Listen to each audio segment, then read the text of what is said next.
Hello friends, नमस्कार। कैसे हैं आप? मैं वंदना और आप देख रहे हैं आपका चैनल GKY वंदना। आज का जो हमारा टॉपिक है वो बहुत इंपॉर्टेंट टॉपिक है, भारत का संविधान, मतलब हमारा इंडियन कॉन्स्टिट्यूशन।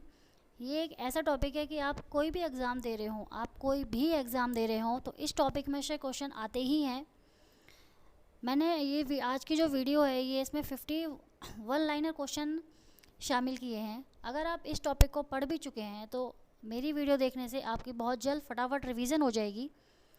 ठीक है, तो मैंने 1 लाइनर 50 क्वेश्चंस इसमें आज ऐड किए हैं। जो मोस्ट इम्पोर्टेंट हैं वो ये ऐसे 1 लाइनर हैं जो किसी ना किसी एग्ज़ाम में आए हुए हैं।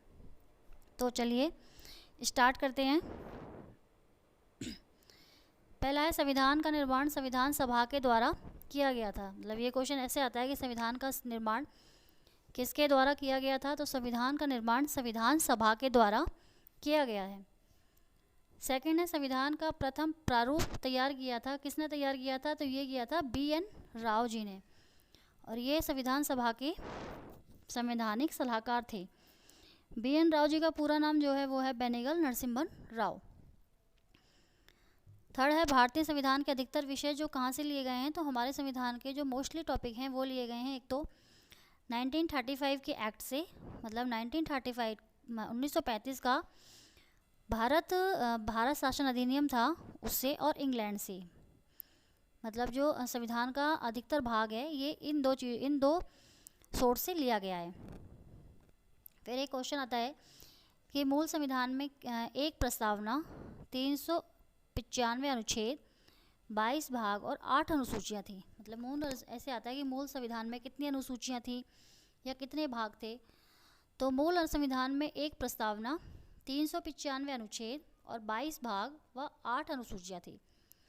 जबकि वर्तमान में एक प्रस्तावना है, 465 अनुच्छेद, 25 भाग व 12 अनुसूचियाँ हैं।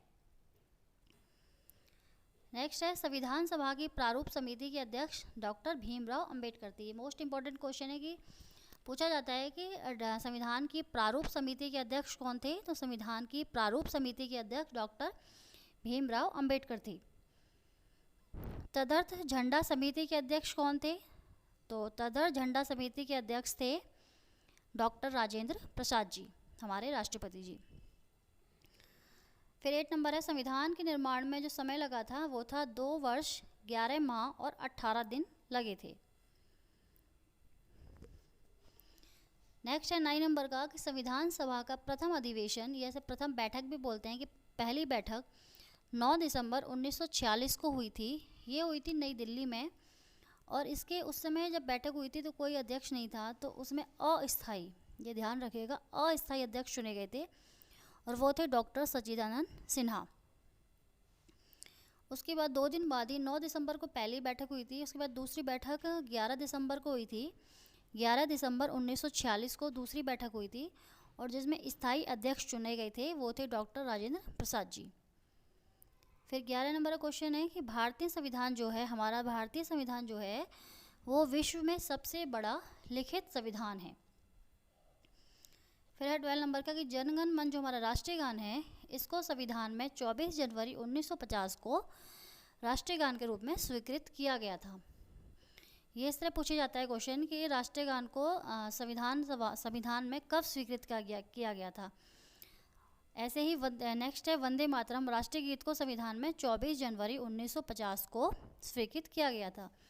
तो ये दोनों ही, आप राष्ट्रीय गान व राष्ट्रीय गीत को ईजिली याद कर सकते हैं कि दोनों की एक ही डेट है, 24 जनवरी 1950। मतलब 26 जनवरी 1950 को हमारा संविधान लागू हुआ था, उससे 2 दिन पहले।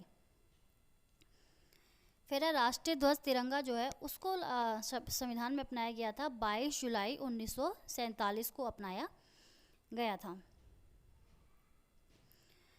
फिर है 15 नंबर का क्वेश्चन, भारतीय संविधान जो है उसको 26 नवंबर 1949 को अंगीकृत, अधिनियमित व आत्मर्पित हुआ था। मतलब बनकर तैयार हो गया था। जो ये क्वेश्चन 2 तरह से पूछा जाता है कि भारतीय संविधान को कब अंगीकृत या आत्मर्पित किया गया था, तो उसका आंसर आएगा 26 नवंबर 1949 को। नेक्स्ट है, यही क्वेश्चन है कि भारत का संविधान लागू कब हुआ था, तो ये हुआ था 26 जनवरी 1950 को। अंगीकृत आत्मर्पित पूछा जाए तो 26 नवंबर 1949, और अगर पूछा जाए कि लागू कब हुआ था तो 26 जनवरी 1950 को।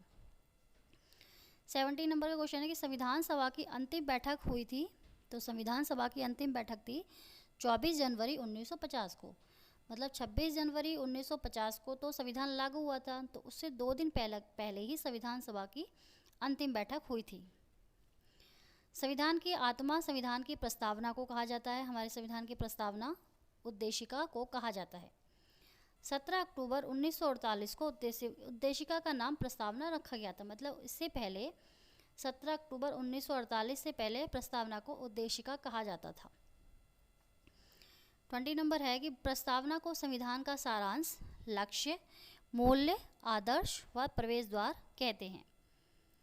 21 है कि मूल प्रस्तावना में 85 शब्द थे। मतलब जब मूल संविधान लागू हुआ था तो उस समय प्रस्तावना में 85 वर्ड थे, और वर्तमान में इसमें 88 यानी 88 शब्द हैं। मतलब 3 शब्द जोड़े गए थे इसमें। तो 22 क्वेश्चन यही है कि 42वां संविधान संशोधन, मतलब 42वां संविधान संशोधन 1976 के द्वारा प्रस्तावना में 3 शब्द जोड़े गए थे, समाजवादी, पंथ निरपेक्षता और अखंडता। मतलब पहले प्रस्तावना में 85 शब्द थे जब संविधान लागू हुआ था, लेकिन 42वां संविधान संशोधन 1976 के द्वारा इसमें 3 शब्द जोड़े गए थे, समाजवादी, पंथ निरपेक्षता, अखंडता। और अब पूछा जाए कि वर्तमान में प्रस्तावना में कितने शब्द हैं, तो बोलेंगे, बताएंगे हम 88 यानी 88 शब्द हैं। नेक्स्ट है 23, 42वां संविधान संशोधन 1976 को लघु संविधान या मिनी संविधान भी कहा जाता है। ये भी इंपॉर्टेंट क्वेश्चन है, कई बार पूछा गया है कि मिनी संविधान किस संशोधन को कहा जाता है, तो 42वां संविधान 1976 को। आपको मेरी वीडियो कैसी लग रही है प्लीज़ मुझे कमेंट करके ज़रूर बताइएगा, और मेरी वीडियो को लाइक और सब्सक्राइब कर दें ताकि मुझे मोटिवेशन मिलता रहे, और वीडियो को लास्ट तक देखें ताकि आपको पूरी जानकारी सही से मिल सके। तो 24 है, प्रस्तावना में आज तक केवल एक बार ही संशोधन हुआ है। ये भी इम्पोर्टेंट है, पूछा जाता है कि प्रस्तावना में अब तक कितनी बार संशोधन किया जा चुका है, तो सिर्फ एक बार संशोधन हुआ है। कौन सा संशोधन हुआ है? 42वां संविधान संशोधन 1976, जिसमें कि प्रस्तावना में 3 शब्द जोड़े गए थे। 25 में मौलिक अधिकार कहाँ से लिए गए हैं, तो मौलिक अधिकार अमेरिका से लिए गए हैं।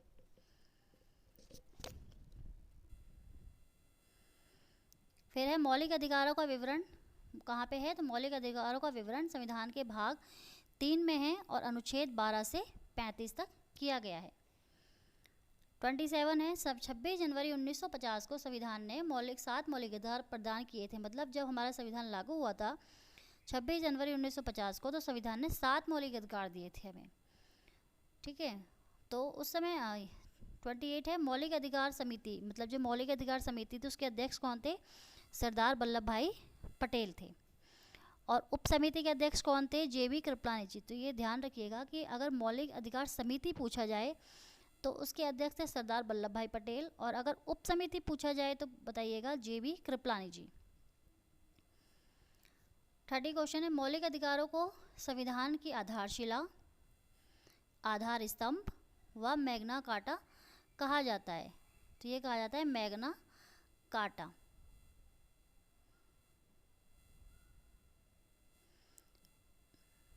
मैग्ना कार्टा कहा जाता है। 31 है, वर्तमान में संविधान में 6 मौलिक अधिकार हैं। अर्थात कि जब संविधान लागू हुआ था तो उस समय 7 अधिकार दिए गए थे, परंतु अभी हमारे पास कितने मौलिक अधिकार हैं? 7 मौलिक अधिकार हैं। तो 32 है, संपत्ति का जो अधिकार है, मतलब जो मौलिक अधिकारों में एक संपत्ति का अधिकार था, उसको 44वां संविधान संशोधन 1978 के द्वारा हटा दिया गया था।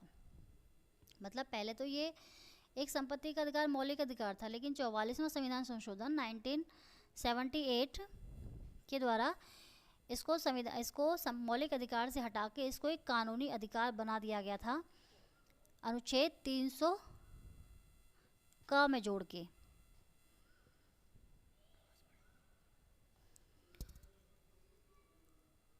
समय 33 है, संवैधानिक उपचारों का अधिकार। मतलब ये जो एक मौलिक अधिकार है, संवैधानिक उपचारों का अधिकार अनुच्छेद 32 में है जो, इसको भीमराव अम्बेडकर जी ने संविधान का हृदय व संविधान की आत्मा कहा है। 34 नंबर क्वेश्चन है कि मौलिक अधिकारों को स्थगित करने का, निलंबित करने का, सीमित करने का कार्य केवल राष्ट्रपति ही कर सकते हैं। 35 मूल कर्तव्यों का मूल संविधान में उल्लेख नहीं था। ये मोस्ट इम्पॉर्टेंट है कि मूल कर्तव्यों का उल्लेख मूल संविधान में कहाँ था, तो जब हमारा संविधान लागू हुआ था, मूल संविधान मतलब जब हमारा संविधान लागू हुआ था 26 जनवरी 1950 को, तो उसमें ये मूल कर्तव्य का कोई उल्लेख नहीं था। 36 है कि मूल संविधान जो है, मूल कर्तव्य जो है संविधान के भाग 4 क में और अनुच्छेद क में है। ये इम्पॉर्टेंट है, ये याद रखने वाला है कि जो मौलिक अधिकार हैं ये भाग 3 में दिए गए हैं, उसके बाद राज्य के नीति निर्देशक तत्व भाग 4 में हैं और मूल कर्तव्य भाग 4 क में दिए गए हैं। ऐसे पूछा जाता है कि मूल कर्तव्य संविधान के किस भाग में दिए गए हैं, उसमें ऑप्शन दिए जाते हैं भाग 3, भाग 4 और 4 क। तो इस तरह ध्यान रखना है कि ये भाग 4 क में है मूल कर्तव्य। ठीक है फ्रेंड्स। 37 है मूल कर्तव्य जो है सोवियत संघ से लिए गए हैं, मूल कर्तव्य जो है सोवियत संघ से लिए गए हैं। 38 है मूल कर्तव्यों को 42वां संविधान संशोधन 1976 में सरदार स्वर्ण सिंह समिति की सिफारिश पर संविधान में जोड़ा गया था।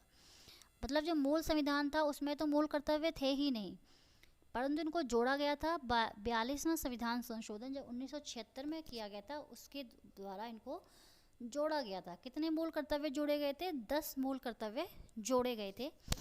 और ये किस समिति की सिफारिश पर? ये समितियाँ बहुत इंपॉर्टेंट होती हैं। तो ये मूल कर्तव्य के लिए समिति थी, वो थी सरदार स्वर्ण सिंह समिति। तो मूल कर्तव्यों को 42वां संविधान संशोधन 1976 में सरदार स्वर्ण सिंह समिति की सिफारिश पर संविधान में जोड़ा गया था। 39 है 42वां संविधान संशोधन 1976 के द्वारा 10 मूल कर्तव्य जोड़े गए थे। ये मैंने बताया आपको कि कितने कर्तव्य जोड़े गए थे, 10 मूल कर्तव्य जोड़े गए थे। 40वां है फिर लेकिन 86वां संविधान संशोधन मतलब 86वां संविधान संशोधन हुआ था 2002 में। इसके द्वारा 11वां मूल कर्तव्य जोड़ा गया। इसमें यह कर्तव्य जोड़ा गया कि माता पिता का ये कर्तव्य है कि वो अपने बच्चों को शिक्षा के अवसर अवश्य प्रदान करें। तो ये उनका मूल कर्तव्य है जो 86वां संविधान संशोधन 2002 के द्वारा संविधान में जोड़ा गया था। 41 है संविधान में नीति निर्देशक तत्व कहाँ से लिए गए हैं? आयरलैंड से। ये क्वेश्चन मोस्ट इंपॉर्टेंट है, कई बार पूछा जाता है कि नीति निर्देशक तत्व कहाँ से लिए गए हैं, तो ये लिए गए हैं आयरलैंड से। 42 है नीति निर्देशक तत्व भाग 4 में। ये मैंने अभी आपको बताया, मैं दोबारा से रिपीट कराती हूँ कि मौलिक अधिकार भाग 3 में है, नीति निर्देशक तत्व भाग 4 में है और मूल कर्तव्य भाग 4 क में है। संविधान संशोधन की प्रक्रिया, जो संविधान संशोधन का प्रोसेस है, ये प्रक्रिया है, ये कहाँ से ली गई है? ये दक्षिण अफ्रीका से ली गई है। उसके बाद है संविधान संशोधन की जो ये प्रक्रिया है, ये संविधान के भाग 20 और अनुच्छेद 368 में है। मतलब संविधान संशोधन का जो प्रोसेस है, प्रक्रिया है, वो हमारे संविधान के भाग 20 में और अनुच्छेद 368 में दी हुई है। इसके बाद है समवर्ती सूची, ऑस्ट्रेलिया से लिए गए हैं। समवर्ती सूची, देखिए समवर्ती सूची वो विषय होते हैं समवर्ती सूची में जिस पर निर्णय जो है वो केंद्र सरकार और राज्य सरकार मिलकर लेती हैं। जैसे कुछ विषय ऐसे होते हैं जिन पर सिर्फ राज्य सरकार ही निर्णय लेती हैं, कुछ विषय ऐसे होते हैं जिन पर सिर्फ केंद्र सरकार ही निर्णय लेती हैं, वो विषय केंद्र सूची में आते हैं। और जिन विषयों पर राज्य सरकार व केंद्र सरकार मिलकर निर्णय करती हैं, तो वो विषय समवर्ती सूची में आते हैं। और ये समवर्ती सूची कहाँ से ली गई है हमारे संविधान में? तो ये लिया गया है ऑस्ट्रेलिया से। ये जो समवर्ती सूची है, इसमें राज्य सूची व संघ सूची व समवर्ती सूची, ये तीनों सूचियाँ जो हैं हमारी संविधान में अनुसूची 7 में ये तीनों सूचियाँ दी हुई हैं। फिर है 46 पंचायती राज की त्रिस्तरीय समिति का संगठन बलवंत राय मेहता समिति के द्वारा किया गया था। मतलब जो हमारी पंचायती राज समिति का संगठन जो किया गया था, ये बलवंत राय मेहता समिति के द्वारा किया गया था।